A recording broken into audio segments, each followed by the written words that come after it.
ఇటీవల ఒక సంఘటన నేను విన్నాను. పాపం కొత్తగా పెళ్ళయింది ఒక కుర్రోడికి. హనీమూన్కి వెళ్తున్నారు వాళ్ళు, భార్యాభర్తలు. వాళ్ళతో కలిసి ఇద్దరు ఫ్రెండ్స్ని కూడా తీసుకెళ్తున్నాడు వాడు. వాళ్ళు వెళ్తున్న మార్గ మధ్యంలో ట్రైన్ ఆగింది. ట్రైన్ ఆగితే ఆ కుర్రోడు వాటర్ బాటిల్ కోసం వెళ్ళాడు. ఈలోపు ట్రైన్ కదిలిపోయింది. ఈ కుర్రోడు ఎక్కడ లేదు, భార్యకి తెలియలేదు, టెన్షన్ వచ్చేసింది భార్యకి. ఇంకా రాలేదు, మా ఆయన రాలేదని చూస్తుంది.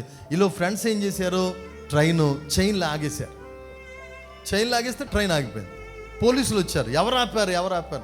సార్ మేమే ఆపామండి, మా ఫ్రెండ్ దిగిపోయాడండి, ఆయన కోసం ఆపామండి అని.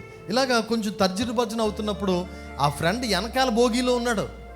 వాడు దిగాడు. రే నేను ఎక్కేసాను రా, వెనకాల బోగిలో ఎక్కాను రా అన్నాడు. ఇదిగోనండి ఈయన కోసమే మేము ఆపామండి, ఇక్కడ వెనకతల బోగిలో ఎక్కాడండి, ఏమనుకోకండి అని బ్రతిమాలుతున్నారు. ఈలోపు ట్రైన్ కదిలిపోయింది. మరలా ఈ పోలీసులు ఏం వదలలేదు, ఫైన్ కట్టండి అంటున్నారు. ఈ యవనస్తులు, ఈ ఫ్రెండ్స్ ఇద్దరు కూడా కదిలిపోయిందని ఎక్కేశారు. ఈ పెళ్లి కొడుకు ఏమండి నా కోసమే లాగారండి, ఏమనుకోకండి అని బ్రతిమాలుతున్నాడు. ట్రైన్ ఇంకా స్పీడ్గా వెళ్ళిపోతుంది, ఏమనుకోకండి పరిగెత్తి ఎక్కుతున్నాడు. ఎక్కుతూ ట్రైన్ మధ్యలో పడిపోయాడు.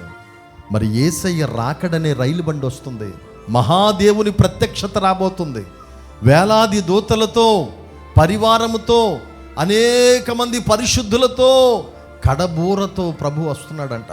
నువ్వు డిలే చేస్తే, ఇంకా భక్తిహీనతతో ఉంటే, ఇంకా భూ సంబంధమైన వాటిని ప్రేమిస్తూ ఉంటే ఆ ట్రైన్ ఎక్కడం కాదు కదా, ట్రైన్ కింద పడతాం, గుండెలు బాదుకుంటాం.